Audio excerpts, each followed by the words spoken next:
having a look at the 2015 Chevy Trax with the PCV system issue. So this is not a tutorial on how to install the cruise kit modification, but merely observations and things to watch out for. I'll provide a link in the description. The video that really got me going on this is posted by Dan. I'll of course put the link in the description, and he sells the kit that essentially upgrades and reroutes the PCV system, and that pretty much cured the problem. So rather than replace the head cover and replace the intake manifold, I'm always of the view that, well, you've got nothing to lose if you have to replace those anyway. You have nothing to lose by seeing if you can actually repair them. So the kit that Dan sells takes care of the problem in here, and I can give the link for the item that you can do here. So just a quick review. The fitting, when you remove it, there's a chamber which is divided, and half of it feeds straight down into the crankcase. The other half is straight into the intake manifold. When removing this fitting and looking down inside the port, you will see the back half of the block-off valve, and this is what you should see. Now, using a borescope and looking through the intake manifold at the other side of the valve, this is what you should see.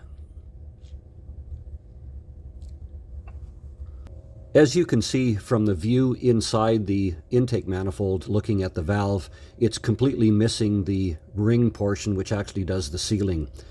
You must pay attention to making sure that the inside of that chamber is fully cleaned. You can shave down a toothbrush and use lots of lacquer thinner, carb cleaner, etc. Make sure it's good and clean. Make sure when you epoxy the plug into that chamber that the epoxy oozes through the holes so that the blobs of epoxy help to hold it in place. So when you're done, it should look like this. And now onto the PCV valve itself. Once again, the rupturing of the diaphragm in the PCV valve is not the cause of the problem, it is merely a symptom of the problem.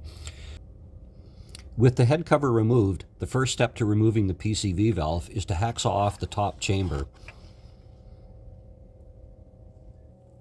Once the top cap is removed, then you must use a high-powered heat gun, such as those used for stripping paint.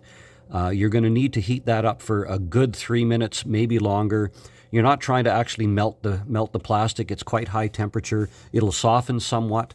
And what I've found is that peeling up this little tab, once it's good and hot, allows you to kind of peel it up and break it, and then work your way around with needle nose pliers, sort of peeling off, breaking off the outer portion of the valve. If you're successful, it should then look like this.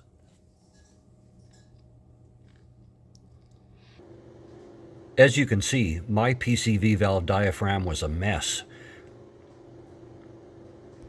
So in my case, I was successfully able to use the existing head cover, just installing with the new gasket, also making sure that the oil filler cap and dipstick O-rings are in good shape because they must seal. So there you have it, the repair for the PCV system on the Chevy Trax.